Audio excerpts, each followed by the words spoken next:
Selamat siang. Topik kali ini akan membahas tentang kepemimpinan. Jadi awal dari teori kepemimpinan disampaikan oleh Bambang Sugiono Agus Purwono, bagian dari materi mata kuliah pengantar ilmu manajemen di program studi ilmu manajemen Fakultas Ekonomi dan Bisnis Universitas Baharudin Mudahari Madura, Indonesia. Adapun pokok bahasan pendahuluan, definisi leadership, studi awal tentang leadership, ringkasan, dan soal-soal latihan. Diharapkan setelah selesai membahas topik ini, diharapkan Anda dapat satu, menjelaskan tentang pengertian kepemimpinan, menjelaskan tentang implikasi kepemimpinan, menjelaskan tentang kekuasaan, menjelaskan tentang studi awal tentang kepemimpinan. Pentingnya teori kepemimpinan adalah satu, adanya struktur organisasi yang berjenjang. Dua, adanya struktur organisasi yang semakin besar, baik size and shape-nya. Yang ketiga, adanya division of work, pembagian kerja pada struktur organisasi. Yang keempat, perlunya pemimpin di setiap jenjang pada struktur organisasi. Adapun definisi kepemimpinan merupakan kemampuan untuk mempengaruhi kelompok menuju pencapaian sasaran atau tujuan.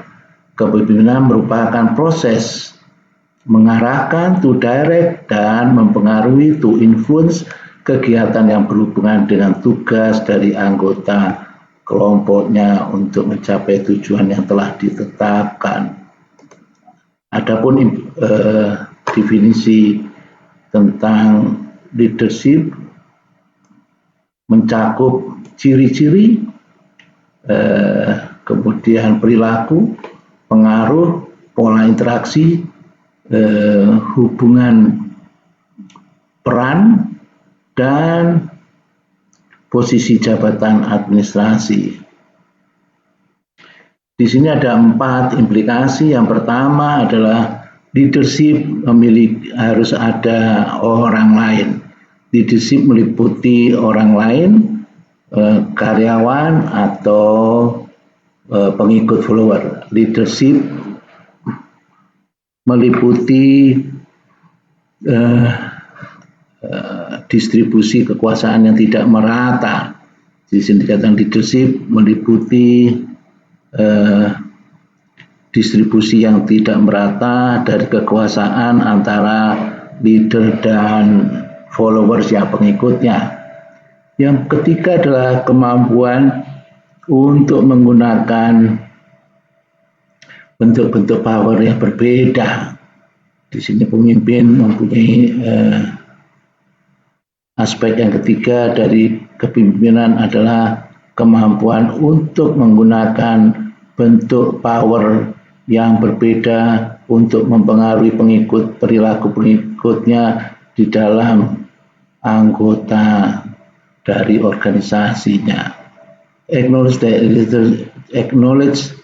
that leadership is about value. Sedangkan aspek yang keempat meliputi kombinasi antara ketiga dari ucapan bahwa kepemimpinan adalah berkaitan dengan value. Di sini dikatakan juga bahwa kepemimpinan harus melibatkan orang lain, kepemimpinan harus melibatkan distribusi yang tidak merata dari kekuasaan di antara pemimpin dan anggota kelompok, mempunyai wewenang untuk mengarahkan kegiatan anggota kelompok. Yang ketiga, pemimpin juga dapat mempunyai pengaruh. Pemimpin tidak hanya dapat mengatakan kepada bawahannya tentang apa yang harus dikerjakan, tapi dapat juga mempengaruhi bagaimana bawahan melaksanakan perintah pemimpin. Yang keempat, kepemimpinan adalah berbicara tentang nilai. Untuk itu, pemimpin perlu power. Ada 5 power yang terdiri dari reward power, kekuasaan untuk memberikan imbalan, kursi power, kekuasaan untuk memaksa, yang ketiga legitimate power, kekuasaan yang sah, expert power adalah kekuasaan karena keahlian, reference power adalah kekuasaan karena acuan. Di sini dikatakan terminologinya tentang kelima kekuasaan tadi. Di topik ini, studi awal tentang leadership, ada tiga jenis kepemimpinan, yaitu 3 gaya kepemimpinan. Yang pertama adalah dari Iowa Leadership Study yang dikembangkan tahun 1937, yang kedua Ohio State Leadership Study yang dikembangkan tahun 1945, dan yang ketiga ada Early Michigan Studies on Leadership Style yang dikembangkan pada tahun 1947. Yang pertama, Iowa Leadership Study, ada 3 gaya kepemimpinan. Yang pertama otoriter, yang kedua demokratis, yang ketiga adalah bebas. Ciri-ciri daripada otoriter yaitu sangat suka memerintah, tidak mengizinkan adanya partisipasi, pemimpinnya hanya memberikan perhatian individual hanya ketika memuji dan mengkritik, tetapi mencoba bersikap ramah atau impersonal daripada bersikap secara terang-terangan. Sedangkan demokratis dengan ciri-ciri mendukung atau merangsang diskusi kelompok dan pengambilan keputusan. Yang kedua, pemimpin ini mencoba bersikap objektif dalam memberikan pujian atau kritik dan memiliki semangat untuk menjadi satu dengan kelompok. Yang ketiga adalah laissez-faire dengan ciri-ciri memberi kebebasan penuh kepada kelompok atau grupnya, dan kedua tidak mengupayakan kepemimpinan. Yang kedua adalah Iowa Leadership Style. Dikatakan eksperimen bertujuan untuk melihat pengaruh dari kepemimpinan terhadap kepuasan dan frustasi atau agresi. Penelitian hanya didesain khusus untuk memeriksa pola perilaku agresif pada tipe gaya kepemimpinan yang pertama.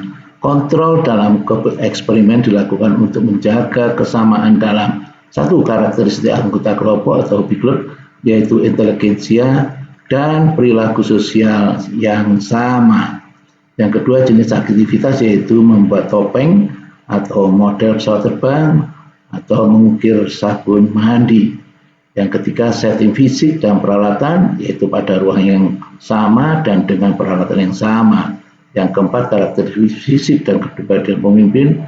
1 orang pemimpin untuk setiap jenis kepemimpinan, 6 minggu sekali pindah kelompok. Hasil penelitian preferensi atau pilihan yang lebih disukai adalah pada pemimpin yang demokratis. 19 dari 20 anak, hanya 1 orang yang menyenangi otoriter karena paling tegas dan pasti. Yang kedua, otoriter tidak disenangi karena selalu memerintah. Yang ketiga, bahkan laissez-faire lebih disenangi dari otoriter, alasannya lebih baik bingung dan kacau daripada tegas atau kaku. Yang keempat, anak-anak yang mendapat pemimpin otoriter cenderung untuk bereaksi dalam 2 cara, yaitu agresif dan apatis atau reaksi terhadap frustasi. Berikutnya adalah tipe yang kedua, Ohio State Leadership Style, dilaksanakan pada Perang Dunia Kedua oleh Bureau of Business Research di Ohio State University, memprakarsa beberapa studi kepemimpinan. Tim peneliti terdiri dari berbagai disiplin ilmu, yaitu psikologi, sosiologi, dan ekonomi, mengembangkan dengan memakai kuesioner, yaitu Leader Behavior Description Questionnaire, yaitu LBDQ, untuk menganalisis gaya kepemimpinan dalam berbagai tipe kelompok dan situasi. Studi dilakukan di Air Force Commander di Angkatan Udara dan anggota kru pembom, pesawat pembom, petugas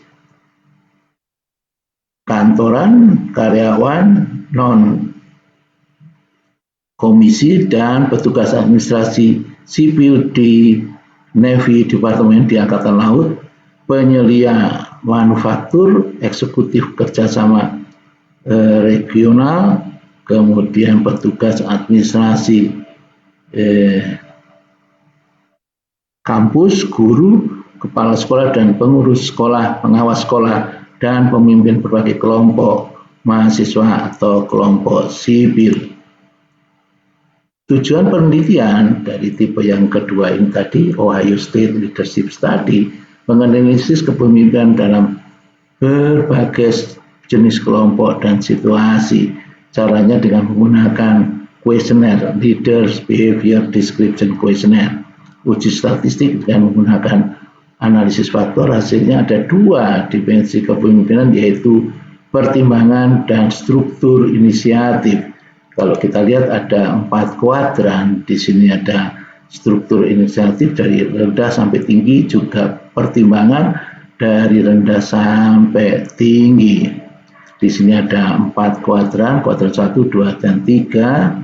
Dan ini bisa dilihat bahwa masing-masing bisa perbedaan berkaitan dengan pertimbangan dan struktur inisiatif.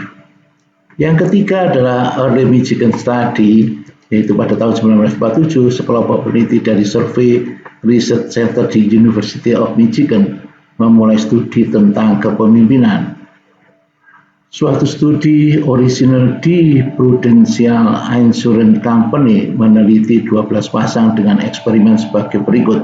Yang pertama, 12 pasang dari section yang high producing section, seksi di bagian produksi yang mempunyai produktivitas tinggi, yang satu yang kapasitas produksinya rendah. Jadi variabel yang dikendalikan adalah jenis pekerjaan, kondisi kerja, dan tata cara kerja dibuat sama. Tujuan studi menganalisis hubungan antara sikap supervisor pemimpin dengan produktivitas kelompok. Yang kedua, menganalisis hubungan antara kepuasan kerja dan produktivitas. Hasil studi kelompok yang pertama adalah supervisor dari high producing section secara signifikan cenderung untuk lebih berorientasi pada karyawan, bukan berorientasi pada produksi.